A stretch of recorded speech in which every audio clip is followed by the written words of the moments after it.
If you want to know how I have been able to double my 2021 savings in the first 6 months of 2022, then you should keep watching this video.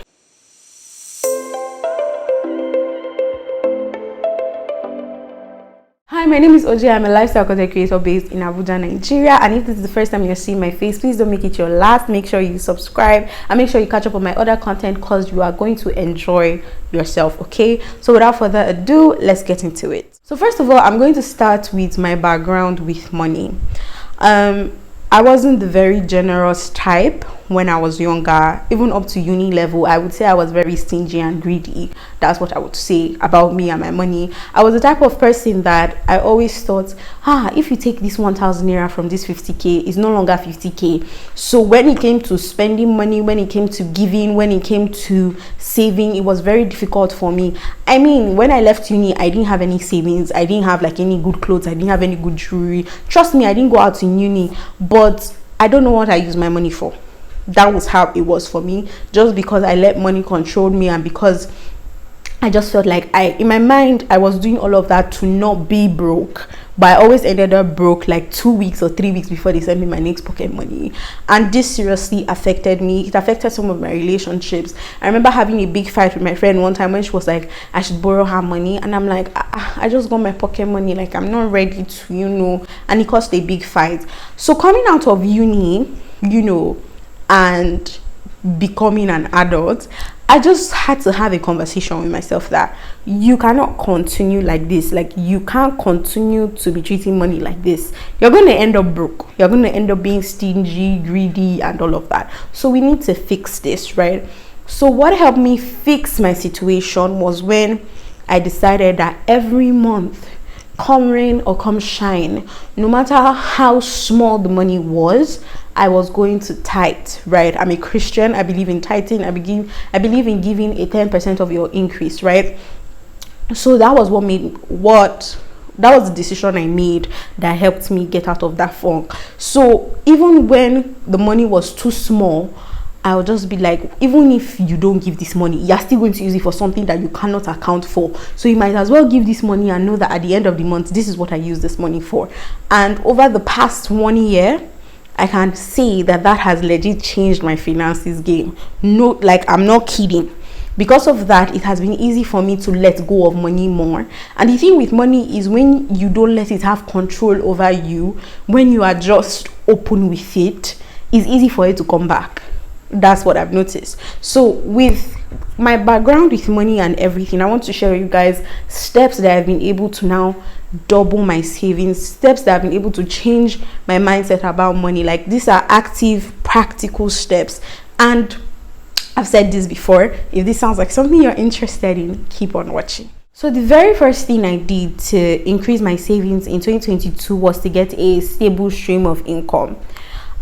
Just before the year ended, before 2021 ended, the only stable stream of income I had was the 33k that I was getting from NYSC.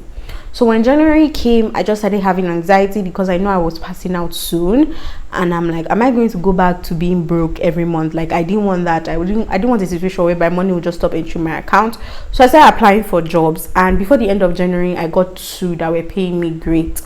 So I know people always say, oh, get a stable stream of income, blah, blah, blah, blah, blah. And it seems like a broken record, and it seems like you've heard it. And to be honest, I know that it's not easy. I know when you keep hearing things like that, you always feel like the person doesn't get it. But it is very important, and it is the truth. If you do not get a stable stream of income, if you do not get an increased form of income, a lot of things are not going to work out, all right? I'm not necessarily saying that another stream of income might for you to start a business, for you to start a company and stuff like that. It might just be simple things like maybe it's time for you to renegotiate your salary at work. Maybe as a creator, it's time for you to do things like an ebook and a consultation and launch a preset pack. Maybe it's time for you to increase your prices of the services that you do. You just need to be creative with what it actually means to have a stable stream of income. That's it. It doesn't need to be something big. A lot of things for me is mental. So you need to also pick things that you are in the mental state of mind to do. So if there are little things that you can do, it might not be every day, maybe once in a week you might do stuff that will bring money in for you, please do it. And if you are working in a space that is very flexible, and after maybe doing the duties or the roles that you have in that space that you are working and you have time, please find something else to do. I am not saying overwhelm yourself. I'm just saying that these are the steps that we need to take to build wealth in Nigeria. In Nigeria, except you have a good paying job that is paying you, I don't even know what a lot of money is at this point in this country, because it's relative in Nigeria. But except that, as far as your mental health is not going to be affected and you are not going to be overwhelmed with things that you have to do, I highly suggest you get something else to do. This is what it means to build a stable stream of income, and it is definitely going to show when your wealth is growing, when your money is growing. Number 2 is to have a goal for your savings.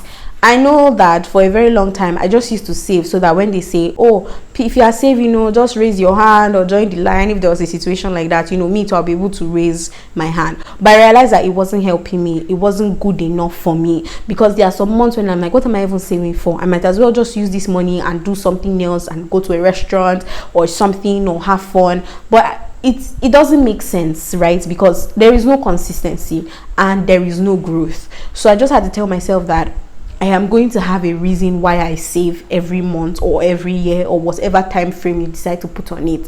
For me, currently, my reason is I'm saving to get something at the end of the year for myself. And I just know that I do not want to start 2023 empty-handed. January is like the longest month, and I don't want that to happen to me in 2023. I do not want to be broke in that January. Me too, I don't want to say January has 60 days. I want it to be different from me. So you just need to pick what your goal for your savings is. I know we always say, oh, save for rainy days, save for rainy days, da. Let your rainy days have specifics. Be specific about your rainy days, because if you're just like, oh, save for rainy days, today might be a rainy day. The day you get your salary, where you sit down to plan your money, might be a rainy day. So you just remove it and decide that your rainy day, or the issue for the rain falling, is that you need to enjoy yourself. So have specifics to why you save. So the next thing I would say that has helped me a lot is having a savings budget. So at the end of every month, there's a specific amount of money that I save, and this is very important because it just shows consistency and it helps you reach your goal within the time frame that you have set for yourself. If you are not consistent with the amount of money that you have decided to save for the goal that we talked about, you are not going to reach your goal. It is what it is. And I just feel like this is a very disciplined act where you teach yourself that you can actually let money go. You train yourself to be able to let some amount of money go because of something that you want. And the thing I have learned with money is the more you hold on to it, the faster it leaves your hand and you will not even be accountable for it. And the more you are open to money, it just makes room for more. It just makes room for more to come, because you can easily send money on errands, and that's what money is for. Money is for errands. Okay, there was something I heard from a sermon I listened to. They say in money there is seed and there is bread. Seed, like every money that enters your account, there is a seed and there is bread. Seed is what you save, seed is what you invest, and bread is what you eat. So it just shows that you cannot neglect the importance of savings in this decision. So any money that comes, you need to be disciplined enough, you need to be intentional enough to set an amount of money for your savings or for your investments. This point is my favorite, using a fintech app. Guys, we thank God for technology. I'm just so happy that I no longer need to use Colo or Pots to save my money. I can legit do it all on my phone using technology. Now, by fintech apps, I mean Cowrywise, Piggyvest, RiseVest, Bamboo. Okay, I'm calling investment apps as well. But Cowrywise and Piggyvest are the ones, okay, Ladder as well, are the ones that I know that you can save your money and invest in at the same time. It is very important. Gone are the days where, you use an account, where you don't have an ATM for the account and you save money. I'm not saying it's not effective. I'm saying that your money will not grow. That's what I'm saying. But when you use this fintech app, they have generous interest rates for your savings, which I think is very important. Every time I go on Carrywise within a specific period of time, I always see that my money has gone up by 1 naira, 2 naira, and it is very encouraging compared to using banks where I'm receiving debit alerts for ridiculous things that Nigerian banks do. So I'm just saying, if you use fintech apps, they are better. And you can also automate how much you want, that savings budget you decided. You can automate its frequency, and you can automate the amount as well. So on so day, you just receive a debit alert that this amount of money has gone into your Carrywise, your piggyvest, or your ladder. And I think that is interesting, although that is not an option for me because my salary all come in at different times, and I rather sit down and do my calculation and send my money where they need to go. But if wherever they pay you, it is a stable time, you can say at the first of every month, take out 50k from my account, and Carrywise will do it, and you will see your money in your Carrywise account or piggyvest or ladder, and you will see your email as well. Personally, I use Carrywise. I love Carrywise. It is very easy. I'm not a techie person, so I like things to be easy for me. So the last thing would be, it's a question. How important is increasing your savings or doing better in your finances for you? When you answer this question, then you now determine if you want to make this a priority or not. And I'm asking you this question because if you do not answer, if your answer is not yes, all these things I'm saying will not really apply to you. Money is not magic. You know, money is not magic. Like I said, you really need to actually do the work for your money to grow. You need to be intentional for your money to grow. You need to be intentional for your savings to grow. You actually need to put in the work. So when you decide if it is very important to you, then you would know that this, you need to make this a priority, and you need to be disciplined, and you need to be determined when it comes to your money. You cannot do your money grows like grass. I'ma keep. It doesn't work. It doesn't work. You really need to put in the effort, guys. All right. So one bonus point would be, you need to educate yourself about money.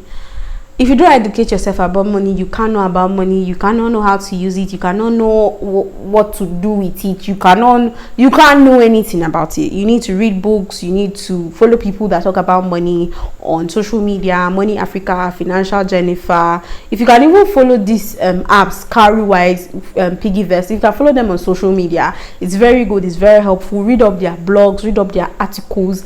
It's very helpful. Please do not leave your money and your financial journey to chance. Take it seriously. Take it very seriously, and you would see growth. I have done, see, this thing I'm telling you people, it's not magic. I'm not telling you something that I read on the internet. I'm telling you something that I've practiced for the past 12 months. What am I saying? Since last year, almost 1 year, 6 months, and it has worked for me. No cap. It has worked for me. Okay. So that brings us to the end of this video. If you enjoyed this video, if you like this video, please let me know in the comment section. Let me know which was your favorite part. Let me know what made sense to you in the comment section, and I will see you guys in my next video. Bye guys.